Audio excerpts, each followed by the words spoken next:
Nangyari po yun noong August. Na mild stroke ako. Nagbabike ako, bigla akong nahilo.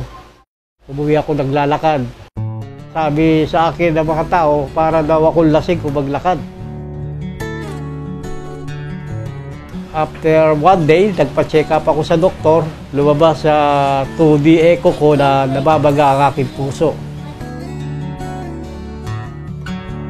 Nung mild stroke ako, hindi na po ako makalakad. Tapos yung katawan ko nabalid, ito mga braso ko nagbalid, mga daliri, balhid. At hindi ako makatayo. Kahit na ako'y nakaiga, nalalata ako para kung kandilang nauupos. Tumawag sa akin siya na nag-inquire nga doon sa King Herbal. Karamdaman niya sa puso.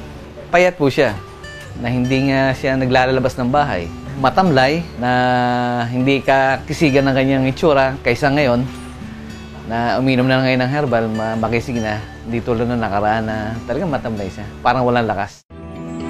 Nag-umpisa ako uminom ng King Herbal ng first week of September. Kaya nung ako'y makapag-take ng King Herbal, 2 bote lang po ay nakalakad na ako. Talagang lumakas ako at nakakabiyahe na ako.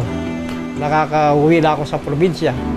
Dati hindi ako makalakad para ako magpupulaps at nawala yung aking panlalata. Kita nyo naman, aking katawan medyo naka-recover na, medyo nagkaka-muscle na, laban na. Hindi katulad doon. Kaya malaking tulong yung King Herbal na naging malaking tulong sa aking karamdaman. Kaya ngayon, yun ang aking food supplement. Yun ang aking maintenance. Kinukumusta ko si Mr. Rick sa kanyang asawa. Tumatawag ako dito, palagi na nasa labas siya. Dati-dati na dito lang sa bahay, sa loob ng bahay. Palagi na siyang wala rito sa bahay. Kumbaga, malakas na siya, nakapalabas-labas na siya. Yun ang napansin ko. Ngayon, hindi na ako nagde-deliver dito. Siya na pumupunta doon sa tindahan. Siya na bumibili. Makulit na siya. Dati hindi ako makababa dito sa hagdanan ko. Ngayon kung sumido na kabilis ko, kung saan ako nakakarating maglakad-lakad Pag lumakad po ako ng alas 7, uwi ako alas 10 na, naglalakad lang ako.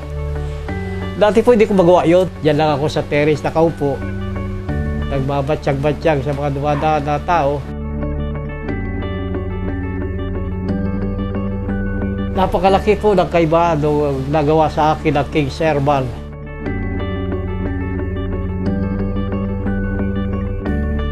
Salamat sa King Herbal.